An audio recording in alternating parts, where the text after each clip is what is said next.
പിതാവിൻ്റെയും പുത്രൻ്റെയും പരിശുദ്ധാത്മാവിൻ്റെയും നാമത്തിൽ ആമേൻ.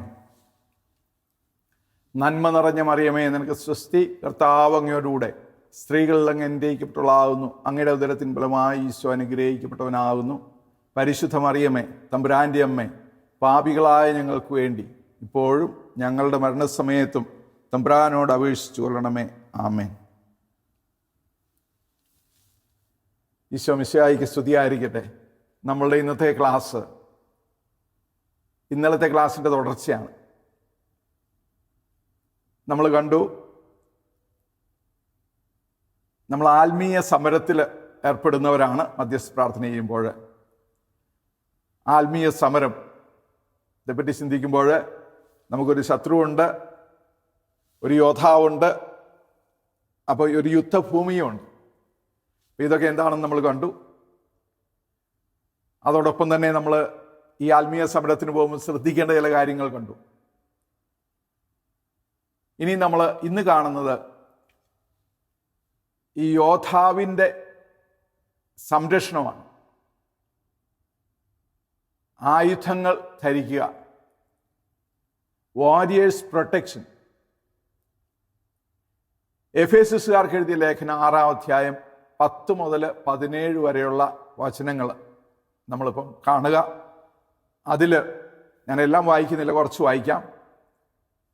അവസാനമായി കർത്താവിലും അവിടുത്തെ ശക്തിയുടെ പ്രഭാവത്തിലും കരുത്തുള്ളവരായിരിക്കും. നമ്മൾ കരുത്തുള്ളവരായിരിക്കുന്നത് കർത്താവിലും അവിടുത്തെ ശക്തിയിലുമാണ്. സാത്താൻ്റെ കുടിലതന്ത്രങ്ങളെ എതിർത്ത് നിൽക്കാൻ ദൈവത്തിൻ്റെ എല്ലാ ആയുധങ്ങളും ധരിക്കുവിൻ. നമ്മൾ ദൈവികമായ ആയുധങ്ങൾ ധരിച്ചാണ് നമ്മൾ യുദ്ധം ചെയ്യുക. ഞാൻ പറഞ്ഞല്ലോ, ഈ യുദ്ധം നമ്മുടേതല്ല, അത് ദൈവത്തിൻ്റെയാണ്. അപ്പം നമ്മളൊരു ഉപകരണങ്ങൾ മാത്രമാണ്. അപ്പം ദൈവത്തിൻ്റെ ആയുധങ്ങളാണ് നമ്മൾ ധരിക്കാൻ പോകുന്നത്. തിന്മയുടെ ദിനത്തിൽ ചെറുത്തു നിൽക്കാനും എല്ലാ കർത്തവ്യങ്ങളും നിറവേറ്റിക്കൊണ്ട് പിടിച്ചു നിൽക്കാനും അങ്ങനെ നിങ്ങൾക്ക് സാധിക്കും. ഈ എത്ര തിന്മയുടെ ദിനമാണെന്ന് പറഞ്ഞാലും നമുക്ക് പിടിച്ചു നിൽക്കാൻ സാധിക്കും. അതുകൊണ്ടാണ് ധൈര്യമായിട്ട്, അതായത് ആത്മീയ സമരമാണെന്ന് കരുതി നിങ്ങളാരും പിന്നോട്ട് പോകണ്ട, ധൈര്യമായിട്ട് നമുക്ക് മുന്നേറാം. അതിനാൽ ഞാൻ 6 കാര്യങ്ങളാണ് ഇവിടെ പൗലോസ്ലീഹ പറയുന്നതായിട്ട് പറയാൻ പോകുന്നത്. അതൊന്ന് ശ്രദ്ധിച്ച് കേൾക്കുക, പിന്നെ നമ്മൾ ഓരോന്നായിട്ട് കാണുന്നുണ്ട്. അതിനാൽ 1, സത്യം കൊണ്ട് അരമുറുക്കി. 2, നീതിയുടെ കവചം ധരിച്ച് നിങ്ങളെ ഉറച്ചു നിൽക്കുവിൻ. 3, സമാധാനത്തിൻ്റെ സുവിശേഷത്തിനുള്ള ഒരുക്കമാകുന്ന പാദരക്ഷകൾ ധരിക്കുവിൻ. സർവോപരി ദുഷ്ടന്റെ ജ്വലിക്കുന്ന കൂറമ്പുകളെ കെടുത്തുന്നതിന് നിങ്ങളെ ശക്തരാക്കുന്ന വിശ്വാസത്തിൻ്റെ പരിചയം എടുക്കുവിൻ. അത് 4-മത്തത്. 5, രക്ഷയുടെ പടത്തൊപ്പി അണിയുകയും. 6, ദൈവവചനമാകുന്ന ആത്മാവിൻ്റെ വാള് എടുക്കുകയും ചെയ്യും. ഇങ്ങനെ 6 ആയുധങ്ങളെ പറ്റിയാണ് പൗലോസ്ലീഹ എഫേസ്യസുകാർക്ക് എഴുതിയ ലേഖനത്തിൽ സ്വയം സംരക്ഷണത്തിന് വേണ്ടി പറഞ്ഞിരിക്കുന്നത്. അപ്പം നമ്മൾ ഇതിനെപ്പറ്റി ചിന്തിക്കുമ്പോൾ ഒരു കാര്യം മനസ്സിൽ വെക്കണം. ഈ റോമക്കാർക്ക് എഴുതിയ ലേഖനം, ഈ എഫേസ്യസുകാർക്ക് എഴുതിയ ലേഖനം റോമിൽ തൻ്റെ ജയിലിലിരുന്നുകൊണ്ട്, കാരാഗ്രഹത്തിൽ ഇരുന്നുകൊണ്ടാണ് പൗലോസ്ലീഹ എഴുതുക. 50-നും 60 AD ഇടയ്ക്കാണ് ഈ ലേഖനം എഴുതുന്നത്. അപ്പോഴേ പൗലോസ്ലീഹ ഇങ്ങനെ എഴുതുമ്പോൾ അതിൻ്റെ ഒരു മനോഹരമായിട്ടുള്ള ഒരു ഫോട്ടോഗ്രാഫി ഞാൻ കണ്ടു. ഒരു വരയാണ്. പക്ഷെ പൗലോസ്ലീഹ ഇങ്ങനെ എഴുതുമ്പോൾ ഇരുന്ന് എഴുതുവാണ്. ആ എഴുതുമ്പോൾ ഒരു റോമൻ സൈനികൻ പൗലോസ്ലീഹയുടെ തൊട്ടടുത്ത് നിൽക്കുകയാണ്. അതായത് പേഴ്സണൽ സെക്യൂരിറ്റി ഗാർഡാണ്, അതായത് ജയിലിലായതുകൊണ്ട് ഗാർഡ് ചെയ്യുന്ന വ്യക്തിയാണ്. അപ്പോൾ ഈ പൗലോസ്ലീഹ ഇങ്ങനെ ഓരോന്ന് എഴുതുമ്പോൾ പൗലോസ്ലീഹ നോക്കുന്നത് ഈ റോമൻ സൈനികനെ. ആ സൈനികൻ ധരിച്ചിരിക്കുന്ന ഓരോ ഉപകരണങ്ങളും യുദ്ധത്തിൽ ഏർപ്പെടാനായിട്ട് റോമൻ ലീജനറി ഉപയോഗിക്കുന്ന ആ ഓരോ ആയുധങ്ങളും കണ്ടിട്ട് ആ ഓരോ ആയുധങ്ങളെയും ആത്മീയ യുദ്ധത്തിന് സ്വയം സജ്ജമാക്കുന്നതിനുള്ള ആത്മീയ ദാനങ്ങളുമായി താരതമ്യം ചെയ്തിരിക്കുന്നു. ഞാൻ ഒന്നോട്ട് പറയാം. ഈ യോദ്ധാവിനെ, ഈ പടയാളിയെ കണ്ട്, റോമൻ സൈനികനെ കണ്ട് പൗലോസ്ലീഹ ഈ എഴുത്തെഴുതുമ്പോൾ പൗലോസ്ലീഹ സ്വയം രക്ഷയ്ക്ക് വേണ്ടിയിട്ട്, അത് ആത്മീയ രക്ഷയെ പറ്റിയാണ് പറയുക. അപ്പോൾ ഈ ആത്മീയ രക്ഷ, നമ്മൾ യുദ്ധത്തിൽ ഏർപ്പെടുമ്പോൾ ആത്മീയ രക്ഷയെ പറ്റി പറയുമ്പോൾ ഈ ശാരീരിക രക്ഷയ്ക്ക് വേണ്ടി റോമൻ സൈനികൻ ധരിച്ചിരിക്കുന്ന കാര്യങ്ങൾ. അപ്പം നമ്മൾ ഓർക്കണം, നമ്മൾ യുദ്ധത്തിന് വേണ്ടി ധരിക്കുന്നതെന്ന് പറഞ്ഞു കഴിഞ്ഞാൽ സ്വയം രക്ഷയ്ക്കുള്ളത് മാത്രമേ ധരിക്കുന്നുള്ളൂ. അവിടെ ബാക്കിയുള്ളത് യുദ്ധത്തിലാണ് നമ്മൾ കാണുന്നത്, അല്ലേ? അപ്പം അതുകൊണ്ട് നമ്മൾ ഇതും മനസ്സിൽ വെക്കണം. അതൊരു ഫുൾ ലിസ്റ്റ് അല്ല പൗലോസ്ലീഹ തരുന്നത്. പൗലോസ്ലീഹ അവിടെ കാണുന്ന കാര്യങ്ങൾ താരതമ്യപ്പെടുത്തുക. ഓക്കെ, അപ്പം നമ്മൾ ശാരീരിക യുദ്ധത്തിന് വേണ്ടി റോമൻ സേനാനി ഉപയോഗിക്കുന്ന ആ ഉപകരണങ്ങളെല്ലാം ഒന്നൊന്നായി എടുത്ത് അതിനെ ആത്മീയ യുദ്ധത്തിന് വേണ്ടി സ്വയം സജ്ജമാക്കുന്നതിനുള്ള ദാനങ്ങളായി പൗലോസ്ലീഹ നമ്മളുടെ മുമ്പിൽ അവതരിപ്പിക്കുകയാണ് ഇവിടെ ചെയ്യുന്നത്. അപ്പോൾ മനസ്സിലാക്കാൻ എളുപ്പമുണ്ട്, അതുകൊണ്ടാണ് ഞാനിത് പറഞ്ഞത് കേട്ടോ. ഈ പൗലോസ്ലീഹ തരുന്ന ലിസ്റ്റ് തന്നെ നമുക്ക് രണ്ടായിട്ട് തിരിക്കാം. ഒന്ന്, ഡിഫെൻസീവ്, പ്രതിരോധ ആയുധങ്ങൾ. അതായത് നമ്മളെ തന്നെ തടയാനായിട്ട്, നമ്മളെ തന്നെ സംരക്ഷിക്കാനായിട്ട്. യുദ്ധത്തിൽ നമുക്കറിയാം, സംരക്ഷണം കൊണ്ട് മാത്രം യുദ്ധം ജയിക്കാൻ സാധിക്കില്ല. ഒന്ന്, സംരക്ഷണം നമുക്ക് വേണം, അതോടൊപ്പം തന്നെ നമ്മൾ ആക്രമിക്കുകയും വേണം, അല്ലെ? രണ്ട് തരത്തിലുള്ള ആയുധങ്ങളാണ് യുദ്ധത്തിലുള്ളത്. അപ്പോൾ പൗലോസ്ലീഹ, നമ്മൾ ഈ സേനാനിയെ കണ്ടിട്ട് പറയുന്നത് കൊണ്ട് പൗലോസ്ലീഹ അധികവും ഉപയോഗിക്കുന്നത് എന്താണ്? പൗലോസ്ലീഹ അധികം ഇവിടെ കാണുന്നത് ഡിഫെൻസീവാണ്, പ്രതിരോധ ആയുധങ്ങളാണ്. അപ്പം ആക്രമിക്കാനായിട്ടുള്ള ആയുധങ്ങൾ ആ ശരീരത്തിൽ അധികം ഇല്ല, അതുകൊണ്ട് തന്നെ നമുക്ക് അധികം കാണാനും പറ്റുന്നില്ല. അപ്പം ഇത് കൂടാതെ ചില ആയുധങ്ങളെ പറ്റി ഞാൻ പിന്നീട് നിങ്ങളോട് പറയുന്നതായിരിക്കും. നമ്മൾ ആദ്യം കാണുന്നത് പ്രതിരോധ ആയുധങ്ങളാണ്. സത്യം കൊണ്ട് അരമുറുക്കി. അതായത് ഈ റോമൻ പടയാളി ഇടുന്ന ആ ഒരു ഉടുപ്പുണ്ട്, അത് കാലിൻ്റെ മുട്ടിൽ വരെ നിൽക്കുന്നത് ട്യൂണിക്ക് എന്ന് പറയും. അപ്പം ആ ട്യൂണിക്ക് ഇടുമ്പോൾ അതിങ്ങനെ വിടർന്ന് നിൽക്കുന്ന ഒരു തരം ഉടുപ്പാണ്. അപ്പം അതിനെ ഒതുക്കി കെട്ടിയാലേ ഈ സേനാനിക്ക് ഫ്രീ ആയിട്ട് നടക്കാൻ പറ്റുള്ളൂ. അപ്പം അതുകൊണ്ട് അതിൻ്റെ മുകളിൽ ഒരു ബെൽറ്റ് ഉണ്ട്. ആ ബെൽറ്റ് കണ്ടിട്ട് പൗലോസ്ലീഹ പറയുന്നതാണ് സത്യം കൊണ്ട് അരമുറുക്കി. അപ്പം ആ ബെൽറ്റിനെ സത്യത്തോട് താരതമ്യപ്പെടുത്തുകയാണ് ചെയ്യുന്നത്. അപ്പോൾ ഒരു കാര്യം നമ്മൾ ഓർക്കണം, അന്ന് റോമക്കാരുടെ സമയത്ത് സ്വതന്ത്രനായിട്ടുള്ള ഒരു വ്യക്തിക്ക്, അടിമയ്ക്ക് അല്ല, സ്വതന്ത്രനായിട്ടുള്ള ഒരു വ്യക്തിക്ക് മാത്രമേ ബെൽറ്റ് ഇടാൻ അനുവാദമുള്ളൂ. അതുകൊണ്ട് തന്നെയാണ് വചനവും പറയുന്നത്. കണ്ടോ, ആ വചനവുമായിട്ട് എത്രയോ താരതമ്യപ്പെടുത്തിയാണ് പറയുന്നത്, നിങ്ങൾ സത്യം അറിയുകയും സത്യം നിങ്ങളെ സ്വതന്ത്രരാക്കുകയും ചെയ്യും. അപ്പൊ സ്വതന്ത്രരാണെങ്കിൽ മാത്രമേ നമുക്ക് ഈ ബെൽറ്റ് ഇടാൻ പറ്റുള്ളൂ. അതുകൊണ്ടാണ് പൗലോസ്ലീഹ ഇതിനോട് സത്യത്തോട് കമ്പയർ ചെയ്യുന്നത്. ഓക്കെ, അപ്പൊ ഈ സത്യം കൊണ്ട് അരമുറുക്കുക എന്ന് പറഞ്ഞാൽ എന്താണ് അത് ഉദ്ദേശിക്കുന്നത്? ശരിക്കും പറഞ്ഞാൽ അത് സത്യസന്ധത. നമ്മളെല്ലാ കാര്യത്തിലും സത്യസന്ധരായിരിക്കുക. ചെയ്യുന്ന കാര്യത്തിലും പറയുന്ന കാര്യത്തിലും നമ്മുടെ ചിന്തകളിലും മനോഭാവത്തിലൊക്കെ ആ ഒരു സത്യസന്ധത. നമുക്ക് അപ്പസ്തോല പ്രവർത്തനത്തിൽ ഒരു ഉദാഹരണം കാണാൻ സാധിക്കുന്നുണ്ട്. 5-ാം അധ്യായത്തിൽ 1 മുതൽ 11 വരെയുള്ള വാക്യങ്ങളിൽ കാണാൻ സാധിക്കുന്നുണ്ട്. അനനിയാസ് എന്നൊരാളും അവൻ്റെ ഭാര്യ സഫീറായും കൂടെ അവരുടെ പറമ്പ് വിറ്റു. ആരുടെ പറമ്പാ വിറ്റേ? അവരുടെ പറമ്പാ വിറ്റ്. വിലയുടെ ഒരു ഭാഗം അവൻ ഭാര്യയുടെ അറിവോടെ മാറ്റിവെച്ചു. തെറ്റുവല്ലോ ഉണ്ടോ? നമ്മുടെ സ്ഥലം വിറ്റ് കഴിഞ്ഞിട്ട് നമ്മുടെ പൈസ മാറ്റി വെക്കുന്നതിന് കുഴപ്പമല്ലോ ഉണ്ടോ? അത് ബാക്കി നോക്കാം നമുക്ക്. ബാക്കി അപ്പോസ്തലന്മാരുടെ കാൽക്കൽ സമർപ്പിച്ചു. അപ്പോൾ പത്രോസ് ചോദിച്ചു, അനനിയാസേ, പരിശുദ്ധാത്മാവിനെ വഞ്ചിക്കാനും പറമ്പിന്റെ വിലയുടെ ഒരംശം മാറ്റിവെക്കാനും സാത്താൻ നിന്റെ ഹൃദയത്തെ പ്രേരിപ്പിച്ചത് എന്തേ? വലിയൊരു ചോദ്യമാണ് കേട്ടോ. പരിശുദ്ധാത്മാവിനെ വഞ്ചിക്കാൻ, എന്നിട്ട് പറമ്പിന്റെ വിലയുടെ ഒരു അംശം മാറ്റിവെക്കാൻ സാത്താൻ നിന്റെ ഹൃദയത്തെ പ്രേരിപ്പിച്ചു. അപ്പൊ ഈ നമ്മൾ അസത്യം പറയുമ്പോൾ സാത്താനാണ് അവിടെ പ്രവർത്തിക്കുക. അപ്പം എന്തുകൊണ്ടാണ് അതൊരു തെറ്റായെന്ന് പറഞ്ഞു കഴിഞ്ഞാൽ, ഇത് ഞങ്ങളുടെ സ്ഥലം മുഴുവൻ തരുന്നു എന്ന് പറഞ്ഞാണ് അപ്പസ്തോലന്റെ അടുത്ത് ചെല്ലുന്നത്. അപ്പം അങ്ങനെ മാറ്റി വെച്ചിട്ട് പിന്നെ അസത്യം പറയരുത്. അല്ലെങ്കിൽ പറയണമായിരുന്നു, ഞാൻ ഇച്ചിരി വെച്ചിട്ടുണ്ട് കേട്ടോ, ബാക്കിയാണ് കൊണ്ടിരുന്നതെന്ന് പറയണം. അപ്പോൾ ഒരംശം മാറ്റി വയ്ക്കാൻ സാത്താൻ നിന്റെ ഹൃദയത്തെ പ്രേരിപ്പിച്ചത് എന്ത്? നീ വ്യാജം പറഞ്ഞ് ഇത് മനുഷ്യരോടല്ല ദൈവത്തോടാണ്. ഒരു കാര്യം നമ്മൾ എപ്പോഴും ഓർക്കണം കേട്ടോ, ഈ സത്യം പറയുക വളരെ പ്രധാനപ്പെട്ട ഒരു കാര്യമാണ്. സത്യം പറയുക എന്നുള്ളത്. കാരണം പലപ്പോഴും നമ്മൾ ആത്മീയമായിട്ട് വളർന്നവരും ഒത്തിരി കള്ളത്തരം പറയാറുണ്ട്, ഒത്തിരി നുണ പറയാറുണ്ട്. ഈ നുണ പറയുന്നത് ഒരു ശാപമാണ്. നുണ പറയുന്നത് നമ്മുടെ ആ അഭിഷേകം ചോർത്ത് കളയുന്ന ഒരു കാര്യം. ഞാൻ പറയും, ഒരു പ്രാവശ്യം നമ്മൾ നുണ പറയുന്ന നമ്മുടെ അഭിഷേകത്തിൻ്റെ 10% ചോർന്നു പോകുന്നു. 10 നുണകൾ നമ്മൾ പറഞ്ഞാൽ ഉള്ള അഭിഷേകം മുഴുവൻ പോയി. അതാണ്. അപ്പോൾ അതുകൊണ്ടാണ് സത്യം കൊണ്ട് അരമുറുക്കുക. നമ്മുടെ ജീവിതത്തിൽ എല്ലാ കാര്യങ്ങളിലും സത്യസന്ധത കാണുക. അപ്പൊ ഇത് വചനം പിന്നീട് പറയുന്നുണ്ട്, ഈ വാക്ക് കേട്ട ഉടനെ അനനിയാസ് നിലത്ത് മരിച്ചു വീണു. ഹലോ, എന്താ സംഭവിച്ചത്? അവിടെ ഒരു അപ്പീലും ഇല്ല, അവിടെ മരിച്ചു വീഴുക ചെയ്തത്. അവന് സംഭവിച്ചു. ഏകദേശം 3 മണിക്കൂർ കഴിഞ്ഞപ്പോൾ അവൻ്റെ ഭാര്യയും വന്നു. അവിടെ നടന്ന ഒന്നും അവൾക്ക് അറിഞ്ഞുകൂടായിരുന്നു. അപ്പൊ അവൾ വന്നു കഴിഞ്ഞപ്പോൾ അവളോട് ഇത് തന്നെ ചോദിച്ചു. അവളും മരിച്ചു വീണു. 2 പേരെയും കൊണ്ട് സംസ്കരിച്ചു. Praise the Lord. ഇത് നോക്കുമ്പോൾ പറഞ്ഞു കഴിഞ്ഞാൽ സ്വന്തം സ്ഥലം വിട്ടിട്ട് ഇത്ര കൊണ്ടുവന്ന് കൊടുത്തതാണ് അപ്പോസ്തലന്മാർക്ക്. എന്നിട്ട് അതിലൊരു ചെറിയ നുണയുണ്ടായിട്ട് ആ നുണയ്ക്ക് വേണ്ടിയിട്ടാണ് ഇവരെ മരിച്ചു വീണു. Praise the Lord. ഈ ഉദാഹരണങ്ങളൊക്കെ എന്നെ ഒത്തിരി സ്പർശിച്ചിട്ടുണ്ട്. ഞാൻ സാധാരണ എൻ്റെ ഓഫീസിൽ, ഞാൻ പാർലമെൻറ്റ് ഓഫ് ഇന്ത്യയിലാണ് ജോലി ചെയ്തിരുന്നത്, ലോക്സഭയിലാണ് ജോലി ചെയ്തുകൊണ്ടിരുന്നത്. അപ്പോൾ ഞാൻ എൻ്റെ വീട്ടിൽ നിന്നും പാർലമെൻറ്റിലേക്ക് പോകുന്ന വഴിക്ക് കത്തീഡ്രൽ പള്ളിയിൽ നിത്യാരാധനയുള്ള സ്ഥലമാണ്. അപ്പോൾ അവിടെ പോയി ആരാധനയുടെ മുമ്പിൽ കുറേ നേരം ഇരുന്ന് പ്രാർത്ഥിച്ചിട്ടാണ് ഞാൻ സാധാരണ ഓഫീസിൽ പോകാറ്. അപ്പോൾ അങ്ങനെ ഒരു ദിവസം ഞാൻ പോയിരുന്ന് ഇങ്ങനെ പ്രാർത്ഥിച്ചുകൊണ്ടിരിക്കുക, ബെഞ്ചിലിരുന്ന് പ്രാർത്ഥിച്ചുകൊണ്ടിരിക്കുകയാണ്. കണ്ണടച്ച് പ്രാർത്ഥിക്കുമ്പം ഞാനിങ്ങനെ ഒരു സ്വരം കേൾക്കുകയാണ്, നീ മോഷ്ടിക്കരുത്.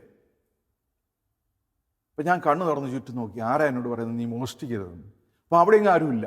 അപ്പം ഞാൻ ഓർത്ത്, ഇത് തമ്പുരാൻ തന്നെ എന്നോട് പറയുന്നൊരു കാര്യമാണല്ലോ. ഞാൻ കണ്ണടച്ചിട്ട് വീണ്ടും തമ്പുരാനോട് ചോദിച്ചു, ഞാൻ എവിടെയാണ് മോഷ്ടിക്കുന്നത്? അങ്ങനെ ഞാൻ മോഷ്ടിക്കുന്നതായിട്ട് എനിക്ക് വലിയ ഓർമ്മയൊന്നുമില്ല. അപ്പം അങ്ങനെ കണ്ണടച്ച് ഞാനിങ്ങനെ തമ്പുരാനോട് ചോദിച്ചുകൊണ്ടിരിക്കുമ്പോൾ ഞാൻ ഒരു പൂക്കളുടെ ഒരു ബൊക്കെ, ഒരു പൂച്ചെണ്ടാണ് കാണുന്നത്. അപ്പോൾ എനിക്ക് അന്നേരം മനസ്സിലായി ഇതെന്താണെന്ന്. എൻ്റെ ഓഫീസിൽ, നമ്മുടെ പാർലമെൻറ്റിൽ ഈ ഡെക്കറേഷൻ ഒത്തിരി നടന്നു കൊടുത്തില്ല. എന്തെങ്കിലും മീറ്റിംഗ് ഉണ്ടെങ്കിൽ അവിടെ മുഴുവൻ പൂക്കൾ കൊണ്ട് ഡെക്കറേറ്റ് ചെയ്യും, ഹോള് മുഴുവൻ. അതൊരു ശീലം അവിടുത്തെ. അപ്പോൾ ഇഷ്ടംപോലെ പൂക്കൾ, ഫോറിൻ ഇമ്പോർട്ട് ചെയ്ത പൂക്കൾ അവിടെ വരുന്നതാണ്. ഇഷ്ടം പോലെ വരും, ട്രക്കിനൊക്കെയാണ് വേണം പൂ വരുന്നത്. അപ്പോൾ അവിടെ ഈ ഹോർട്ടിക്കൾച്ചർ ഡിപ്പാർട്ട്മെൻറ്റിലുള്ള ഒരു ജോലിക്കാരൻ, അവൻ എൻ്റെ അടുത്ത് നിന്ന് ഏതെങ്കിലും സാഹചര്യത്തിൽ എന്തൊക്കെ സഹായത്തിന് വന്നപ്പോൾ ഞാൻ അവനെ സഹായിച്ചതാണ്. അപ്പോൾ അവൻ എന്നോട് വലിയ നന്ദിയുണ്ട്. അപ്പോൾ അവൻ എന്താ ചെയ്യുന്നത്, അവന് ഈ പൂക്കൾ വരുമ്പോൾ ഇവൻ അതുകൂട്ട് ഒരു ബഞ്ച് എടുത്തു കൊണ്ടുവന്ന് എനിക്ക് കൊണ്ടു തരാറുണ്ട്. നല്ല റോസാപ്പൂവായിരിക്കും, നല്ല നല്ല നാന്തരം ഫ്ലവേഴ്സ്. അപ്പോൾ ഇതുകൊണ്ട് എൻ്റെ മുറി വെക്കും. ഞാൻ വൈകുന്നേരം പോരുമ്പോൾ ഇത് എൻ്റെ പിയൂണെടുത്ത് വണ്ടിയിൽ വെക്കും. വണ്ടിയിൽ നിന്ന് ഞാൻ വീട്ടിൽ കൊണ്ടുവന്ന്, ഒന്നെങ്കിൽ പോകുന്ന വഴിക്ക് പള്ളിയിലാണ് പോകുന്നെങ്കിൽ പള്ളിയിൽ അച്ഛനും കൊടുക്കും, അല്ലെങ്കിൽ ഭാര്യയ്ക്ക് പൂക്കൾ ഇഷ്ടമാണ്, വീട്ടിൽ കൊണ്ടുവന്ന് കൊടുക്കും. അപ്പോൾ ഇതൊന്നും തെറ്റായിട്ടൊന്നും എനിക്ക് ഒരിക്കലും തോന്നിയിട്ടില്ല. കാരണം ഇത്രയും ഫ്ലവേഴ്സ് വരുന്നതിനകത്ത് ചിലപ്പോൾ ഉപയോഗിച്ചിട്ടായിരിക്കും കൊണ്ടിരുന്നത്. ഉപയോഗിക്കുന്നതിന് മുമ്പായിരിക്കും 1 മണിക്കൂർ നേരത്തേക്കുള്ള മീറ്റിങ്ങിനാണ് ഈ ഫ്ലവേഴ്സ് വെക്കുന്നത്. ഒരാഴ്ച നിൽക്കുന്ന ഫ്ലവേഴ്സ് ആയിരിക്കും. അപ്പം അത് ഞാൻ വീട്ടിൽ കൊണ്ടായെന്ന് പറഞ്ഞാൽ വലിയ തെറ്റായിട്ടൊന്നും എനിക്ക് തോന്നിയിട്ടൊന്നുമില്ല. അപ്പം അന്ന് ദൈവം എന്നോട് പറയുകയായിരുന്നു, അതുപോലും നീ എടുക്കരുത്, നീ അർഹിക്കാത്തതാണ്, നീ വില കൊടുത്ത് മേടിക്കാത്തതാണ്, ഇത് ഓഫീസിൻ്റെ സാധനമാണ്, നിനക്കത് വീട്ടിൽ കൊണ്ടുപോകാനായിട്ടുള്ള അർഹതയില്ല എന്ന് ദൈവം എന്നോട് പറയുകയായിരുന്നു. അന്ന് ഞാൻ ഓഫീസിൽ ചെന്ന ഉടനെ ഈ വ്യക്തിയെ വിളിച്ചിട്ട് ഞാൻ അദ്ദേഹത്തോട് പറഞ്ഞു, എനിക്ക് ഇന്ന് മുതൽ പൂക്കൾ വേണ്ട. അപ്പം അദ്ദേഹത്തിന് എന്തു പറ്റി സാറേ, എന്തു പറ്റി? ഞാൻ പറഞ്ഞു, ഒന്നും പറ്റിയില്ല, എനിക്ക് വേണ്ട. കാരണം ഇതൊന്നും പറഞ്ഞു കഴിഞ്ഞാൽ അവന് മനസ്സിലാകത്തില്ല. അപ്പോൾ അവന് പിന്നെയും വീണ്ടും എൻ്റെ അടുത്ത് വരുമായിരുന്നു, സാറേ ഞാൻ പൂക്കൾ തരാൻ തുടങ്ങട്ടെ, ഞാൻ വണ്ടിയെ വെക്കാം, അതായത് പല വിധത്തിൽ. പക്ഷെ ഞാൻ വേണ്ട എന്ന് പറയുന്നത്. കാരണം എനിക്കൊരു കാര്യം മനസ്സിലായി, ചെറിയ ചെറിയ കാര്യങ്ങളിൽ നമ്മൾ കള്ളത്തരം കാണിക്കുമ്പോൾ അത് നമ്മുടെ അഭിഷേകത്തിന് തടസ്സമായിട്ട് വരും. അതുകൊണ്ട് നമുക്ക് സത്യം കൊണ്ട് അരമുറുക്കാം. അത് വലിയൊരു ബലമാണ്. നമ്മളെ സംബന്ധിച്ചിടത്തോളം നമ്മുടെ ആത്മീയ സമരത്തിൽ, നമ്മുടെ ആധ്യാത്മിക ജീവിതത്തിൽ ഇത് വലിയൊരു അഭിഷേകം. അല്ലെങ്കിൽ നമുക്ക് അഭിഷേകം നഷ്ടപ്പെട്ടു പോകും. അടുത്തത്, നമ്മൾ നീതിയുടെ കവചം ധരിച്ച് ഉറച്ചു നിൽക്കും. നീതിയുടെ കവചം. ഈ നീതിയുടെ കവചം എന്ന് പറഞ്ഞു കഴിഞ്ഞാൽ നമുക്കറിയാം, ഈ റോമൻ പടയാളിയുടെ ആ ഹൃദയഭാഗത്ത് ഉള്ളതാണ് ഈ കവചം. അത് സംരക്ഷിക്കുന്നത് ഹൃദയമാണ്. 1 പത്രോസ് 3:12 പറയുന്നത്, എന്തെന്നാൽ കർത്താവിൻ്റെ കണ്ണുകൾ നീതിമാന്റെ നേരെയും അവിടുത്തെ ചെവികൾ അവരുടെ പ്രാർത്ഥനകളുടെ മേലെയും തുറന്നിരിക്കുന്നു. അതിനാൽ തിന്മ പ്രവർത്തിക്കുന്നവരിൽ നിന്ന് അവിടുന്ന് മുഖം തിരിച്ചിരിക്കുന്നു. അതുകൊണ്ടാണ് നമ്മൾ നീതിമാനാണെങ്കിൽ നമ്മുടെ പ്രാർത്ഥന കേൾക്കുകയുള്ളൂ. അപ്പം നമ്മളുടെ ഹൃദയം ശുദ്ധമായിരിക്കണം.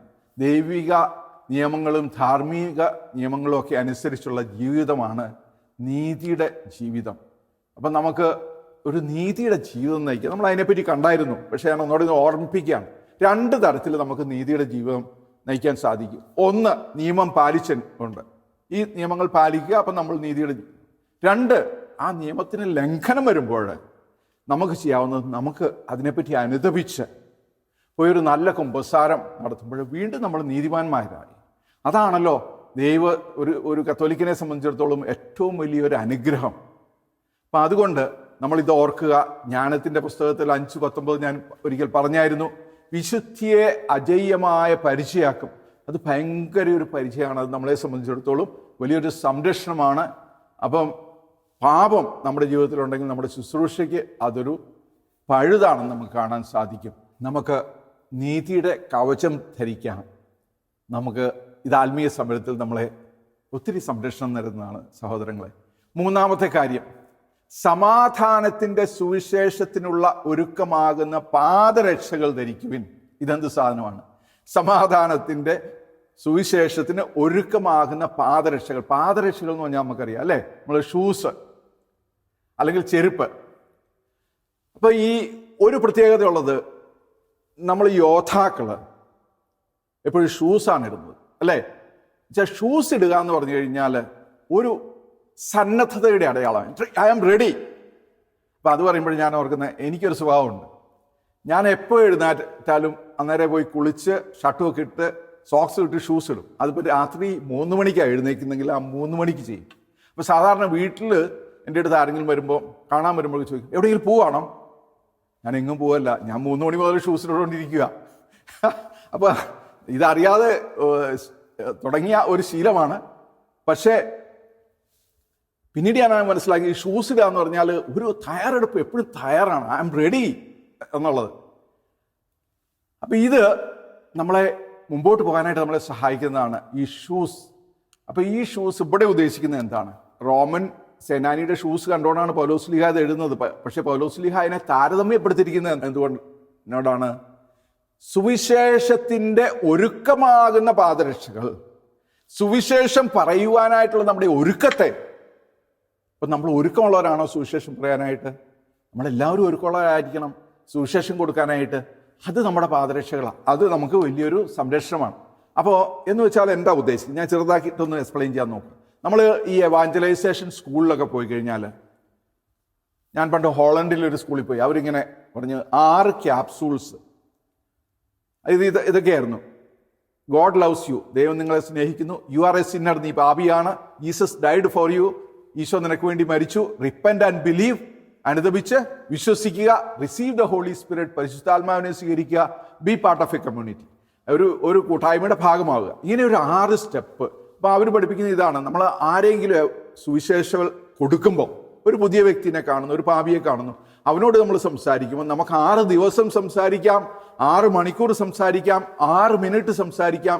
പക്ഷേ നമുക്കതിനകത്ത് ഇതൊക്കെ വേണം. ദൈവം നിന്നെ സ്നേഹിക്കുന്നു, നീ ഒരു പാപിയാണ്, ഈശോ നിനക്ക് വേണ്ടി മരിച്ചു, നീ അനുദപിക്കുക, നീ വിശ്വസിക്കുക, പരിശുദ്ധാത്മാവിനെ സ്വീകരിക്കുക, നീ ഒരു കൂട്ടായ്മയുടെ ഭാഗമാകുക. ഈ ഒരു എലമെന്റ്സ് ഇതിനകത്ത് കാണും. അപ്പോൾ ഇതാണ് നമ്മൾ, ഇത് ഒരു മാതൃക, ഒരു മോഡൽ ഞാൻ തന്നേ ഉള്ളൂ.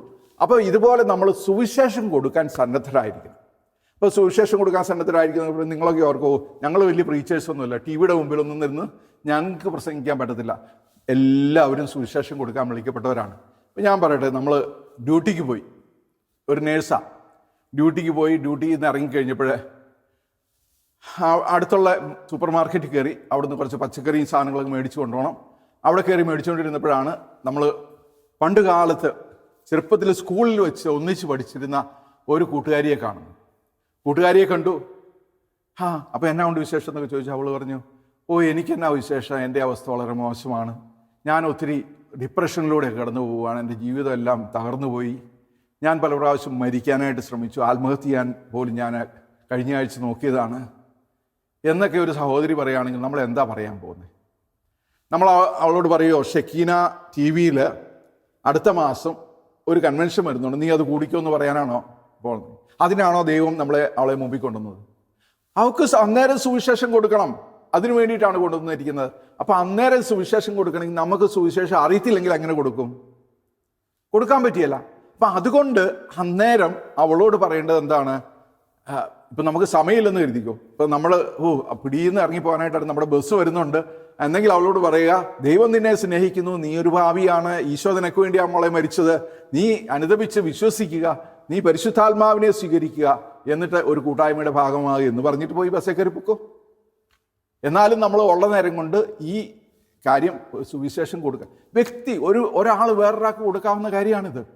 അപ്പം അതുകൊണ്ട് ഇതിനുള്ള തയ്യാറെടുപ്പ് നമ്മളെ സംബന്ധിച്ചിടത്തോളം ഒരു രക്ഷയാണ്, നമ്മുടെ ഒരു കവചമാണ്. Praise the Lord. പിന്നെ അടുത്തത് വിശ്വാസത്തിൻ്റെ പരിചയം എടുക്കുക. വിശ്വാസത്തിൻ്റെ പരിചയം എന്ന് പറഞ്ഞാൽ നമുക്കറിയാം പരിചയം എന്താണ്?